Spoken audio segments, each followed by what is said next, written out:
प्रजावर के चांडाल பிரஜைகள் பிரிவின் சண்டாளன் जो नीचे की नीची प्रजा होती है யார் தாழ்ந்ததிலும் தாழ்ந்த பிரஜையாக இருக்கிறதோ वो है चांडाल। அதுதான் சண்டாளன்। बहुत गरीब प्रजा होती है, மிகவும் ஏழை பிரஜைகளாக இருக்கிறார்கள்। गरीब और साहूकार तो होते ही है। ஏழைகள் மற்றும் பணக்காரர்களோ இருக்கிறார்கள் தான்। तो बाबा बच्चों से एक भी पैसा नहीं लेता है। எனவே பாபா குழந்தைகளும் ஒரு பைசா கூட வாங்குவதில்லை। बाबा नहीं लेता है। பாபா வாங்குவதில்லை। अगर लेता नहीं है तो ये यज्ञ कहाँ से चलता है? ஒருவேளை வாங்குவதில்லை என்றால் இந்த யஜ்ஞம் எப்படி நடக்கிறது?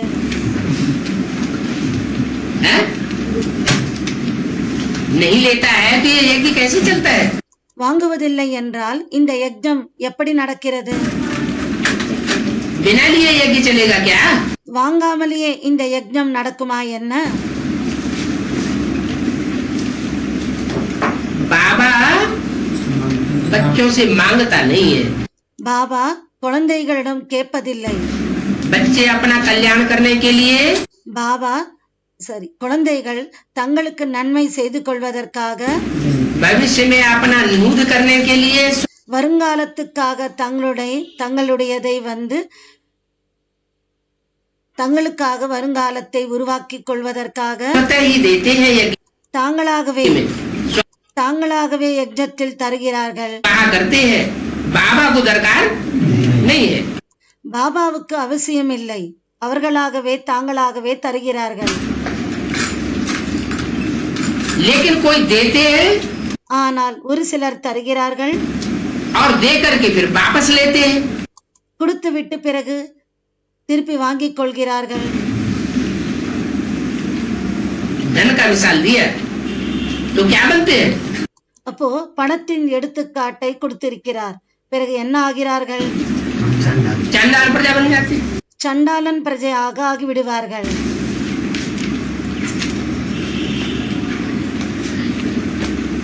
बाप का तो सब कुछ बच्चों के लिए है। தந்தையுடையது அனைத்தும் குழந்தைகளுக்காகத்தான் இருக்கிறது। बच्चों को ये कभी नहीं सोचना है कि हमने बाबा को दिया। குழந்தைகள் எப்போதும் இதை சிந்திக்க கூடாது, நாம் பாபாவுக்கு கொடுத்திருக்கிறோம் என்று। बाबा तो खुद ही इतना पुरुषार्थी है। பாபா சுயம் அவரை இந்த அளவுக்கு புருஷார்த்தி ஆகி இருக்கிறார் कि उसे किसी से कुछ लेने की दरकार ही नहीं। எனவே அவருக்கு யாரிடமும் எதுவும் கேட்பதற்கு அவசியமே இல்லை। जो आत्मा एक जन्म में ही எனவே ஒரு ஆத்மா ஒரு ஜன்மத்திலேயே सिपाही से सम्राट बन सकती है, சிப்பாயிலிருந்து சம்ராட்டாக ஆக முடியும் என்றால் तो वह किसी से मांगेगी क्या? பிறகு அவர் யாரிடமாவது கேட்பாரா என்ன? एक ही जन्म में इतना ऊंचा पुरुषार्थ कर सकती है ஒரு ஜன்மத்திலேயே இந்த அளவுக்கு புருஷார்த்தம் செய்ய முடிகிறது, तो उसे किसी से हाथ फैलाने की दरकार பிறகு அவருக்கு யாரிடமும் கையை नहीं है। கையை ஏந்துவதற்கு அவசியம் இல்லை। जो पुरुषार्थी जीवन में हारे हुए होते हैं, யார் புருஷார்த்த வாழ்க்கையில் தோல்வி அடைந்திருக்கிறார்களோ वो काम धंधा सब छोड़ करके அவர்கள் வேலை தொழில் அனைத்தையும் விட்டுவிட்டு सन्यासी बन के दरवाजे दरवाजे சந்நியாசியாக ஆகி ஒவ்வொரு வாசலுக்கும் சென்று भीख मांगने लग पड़ते हैं। அவர்கள் பிச்சை கேட்க தொடங்கி விடுகிறார்கள்। तो बाप स्वाभिमानी, तो बाप के बच्चे भी எனவே தந்தையும் சுயாபிமானமுடையவர் மற்றும் தந்தையின் குழந்தைகளும் स्वाभिमानी। சுய அபிமானமுடையவர்கள்। तो बाबा को दिया, ये बुद्धि में नहीं आना चाहिए। எனவே பாபாவுக்கு கொடுத்திருக்கிறோம், இது புத்தியில் வரக்கூடாது। कि हम इतना देते हैं, नहीं तुम अपने लिए நாங்கள் இவ்வளவு கொடுத்திருக்கிறோம், इकट्ठा करते हो। बाप भी अपने लिए कुछ नहीं इकट्ठा करते और बच्चे भी अपने लिए कुछ भी इकट्ठा नहीं करते। இல்லை என்றால் தந்தையும் அவரும் வந்து தனக்காக ஒன்றும் சேர்த்துக் கொள்வதில்லை, குழந்தைகளும் தங்களுக்காக அவர்கள் ஒன்றும் சேர்த்துக் கொள்வதில்லை. बाबा तो तुम्हारे धन की सिर्फ रक्षा करते हैं. தங்களுக்காக குழந்தைகளும் சேர்ப்பதில்லை, தந்தையும் சேர்ப்பதில்லை. சுயம் தந்தை வந்து பாதுகாப்பாளராக இருக்கிறார். जो कि बच्चों को अगले जन्म में काम आ जावे. அதனால் குழந்தைகளுக்கு அடுத்த பிறவியில் அது அவர்கள் கொடுத்ததை வேலைக்கு வருவதற்கு. बाबा की ये बैंक है अविनाशी. இது பாபாவனுடைய அழியாத பேங்க் ஆகும். जो भी देते हैं उस बैंक में इतना अविनाशी धन जमा रहता है. எதெல்லாம் அவர்கள் தருகிறார்களோ அந்த பேங்கில் அவர்கள் கொடுத்ததை வந்து அழியாததாக இருக்கிறது. कि यहाँ का यहाँ भी तुम्हारे काम आवेगा. இங்கே இருப்பதை இங்கேயே அவர்களுக்கு வேலைக்கு வரும். बाबा वापस लेकर नहीं जावेगा. பாபா அவர்கள் கொடுத்ததை வந்து எடுத்து செல்ல மாட்டார். तुम्हारा लिया हुआ यहाँ ही तुमको वापस कर देगा. நீங்கள் கொடுத்ததை இங்கேயே அவர் திருப்பி கொடுத்து விடுவார். और 21 जन्मों के लिए ब्याज में भी दे देगा. மற்றும் 21 பிறவிகளுக்கு அவர் வட்டியாக தருவார். सबसे बड़ी शक्ति कौन सी है? எல்லாவற்றையும் விட பெரிய சக்தி எது? मनुष्य के अंदर மனிதருக்குள் எந்த சக்தி வந்து பெரிய சக்தியாக இருக்கிறது? मनसा. மனம். मन के अंदर भी अगर ईश्वरीय ज्ञान में आकर के மனதுக்குள்ளும் ஒருவேளை ஈஸ்வரிய ஞானத்துக்குள் வந்து संकल्प कर दिया சங்கல்பம் செய்துவிட்டால் कि ये हम ईश्वरीय सेवा में लगाएंगे, நாங்கள் இதை ஈஸ்வரிய சேவையில் ஈடுபடுத்துவோம். और फिर नहीं किया, சங்கல்பம் வந்து ஒருவேளை அவர்கள் பிறகு செய்யவில்லை என்றால் கொடுத்து விடுவோம் என்று சங்கல்பத்தை நினைத்து பிறகு கொடுக்கவில்லை என்றால் तो देने के बाद वापस लिया या नहीं लिया? கொடுத்த பிறகு அவர்கள் திருப்பி வாங்கி கொண்டார்களா இல்லையா? दुर्गति होगी या नहीं होगी? துர்கதி ஆகுமா ஆகாதா? दुर्गति होगी. துர்கதி ஆகும். इसलिए भक्ति मार्ग में संकल्प का बड़ा महत्व है. அதனால் தான் பக்தி மார்க்கத்தில் சங்கல்பத்துக்கு பெரிய மகத்துவம் இருக்கிறது. संकल्प करते हैं சங்கல்பம் செய்கிறார்கள், तो हाथ पर जल डालते हैं. அப்போது கையில் அந்த ஜலத்தை ஊற்றுகிறார்கள். ये ज्ञान जल की बात है, இது ஞான ஜலத்தின் விஷயமாகும். जो बुद्धि में डाला जाता है. அது புத்தியில் போடப்படுகிறது. बुद्धि रूपी हाथ है. புத்தி ரூபமான கை. इस बुद्धि रूपी हाथ में இந்த புத்தி ரூபமான கையில் ईश्वर ने आकर के हमको ज्ञान जल डाला है.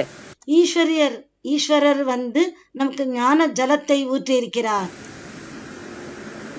और हमारी बुद्धि में जब हम ज्ञान में आते हैं நம்முடைய புத்தியில் நாம் எப்போது ஞானத்துக்கு வருகிறோமோ तो सतो प्रधान स्टेज होती है சத்தோ பிரதான ஸ்டேஜ் ஆக இருக்கிறதா या तमो प्रधान स्टेज होती அல்லது தமோ பிரதான ஸ்டேஜ் ஆக இருக்கிறதா? है? सतो प्रधान स्टेज होती है. சத்தோ பிரதான ஸ்டேஜ் ஆக இருக்கிறது. सतो प्रधान जब स्टेज होती है तो अंदर से भाव आता है, तन मन धन सब तेरा. சத்தோ பிரதான ஸ்டேஜ் ஆக இருக்கும் பொழுது உள்ளுக்குள் இருந்து இந்த எண்ணம் உடல் மனம் பொருள் அனைத்தையும் கொடுத்து விடணும் என்ற அந்த பாவனை இருக்கிறது. பிறகு फिर संग के रंग में आते आते एक दूसरे की बातें सुनते सुनते பிறகு தொடர்பினுடைய பிரபாவத்தில் வந்து ஒருத்தர் இன்னொருத்தருடைய பேச்சை கேட்டுக்கொண்டு तो जब तमो प्रधान बनते हैं எப்போது தமோ பிரதானம் ஆகி விடுகிறார்களோ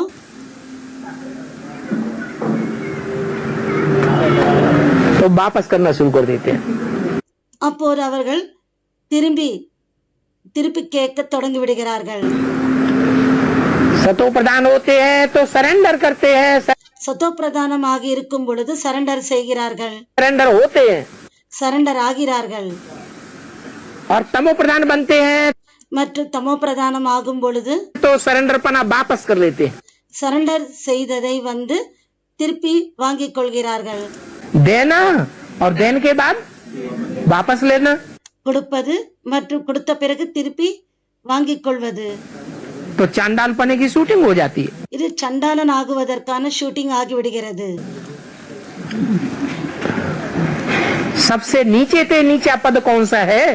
எல்லாவற்றையும் விட தாழ்ந்ததிலும் தாழ்ந்த பதவி எது? है सबसे ऊंचे ते ऊंचा पद है महाराजा बनना. எல்லாவற்றிலும் உயர்ந்ததிலும் உயர்ந்த பதவி மகாராஜாவாக ஆகுவது.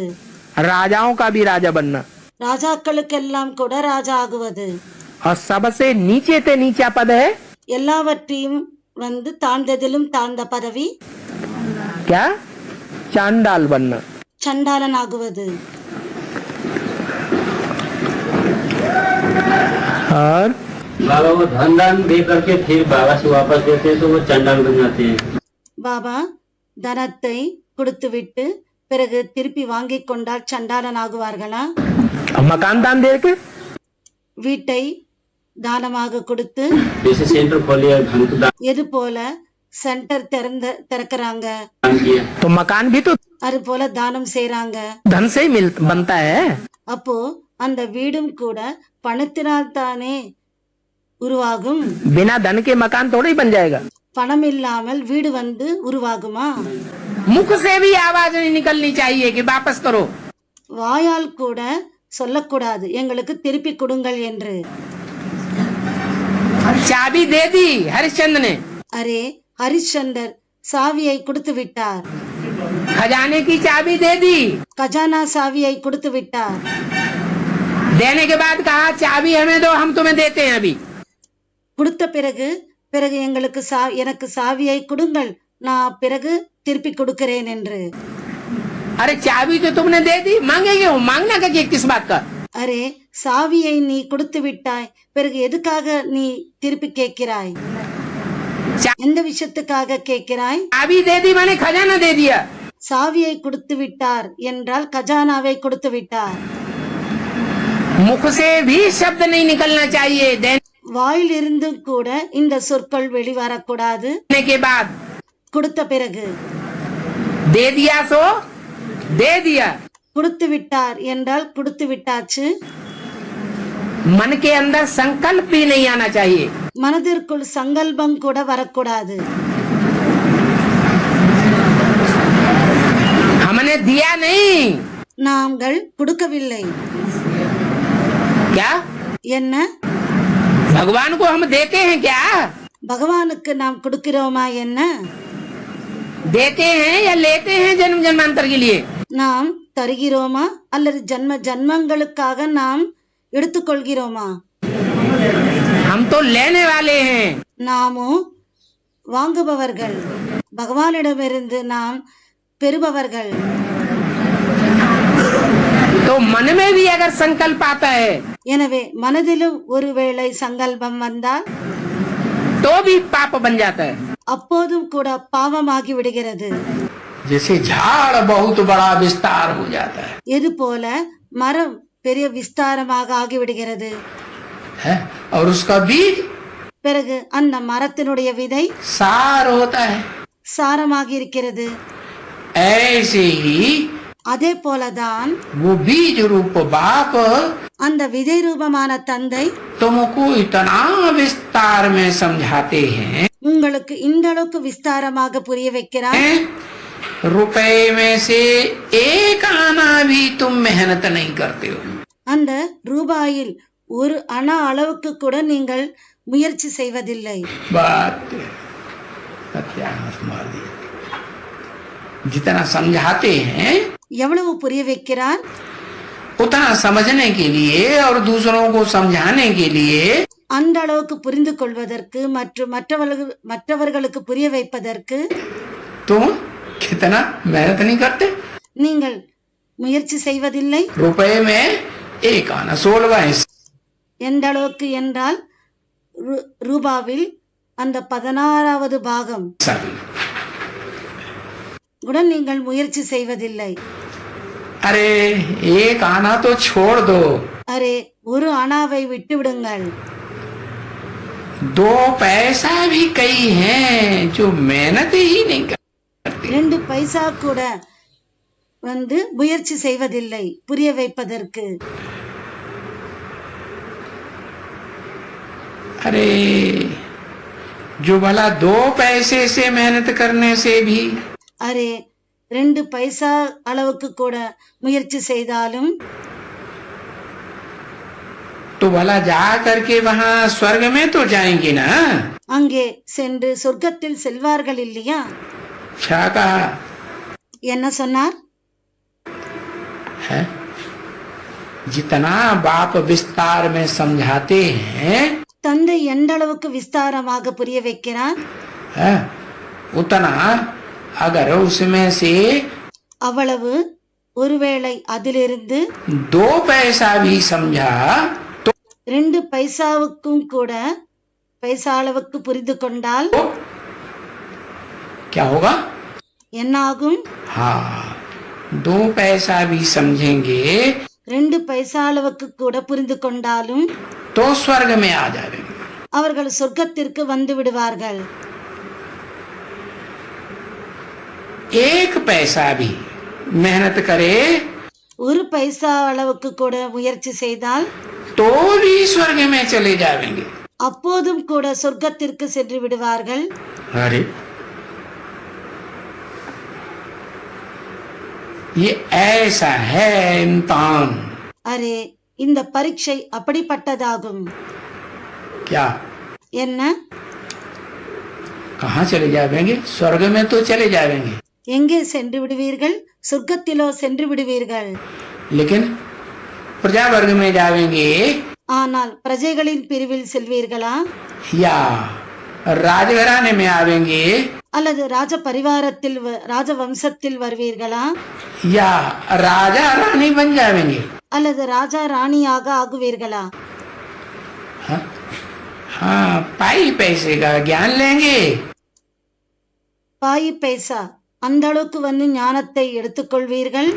तो फिर ऐसी ही प्रजा में चले जाएंगे. அப்படியே நீங்கள் பிரஜைகளில் சென்று விடுவீர்கள்.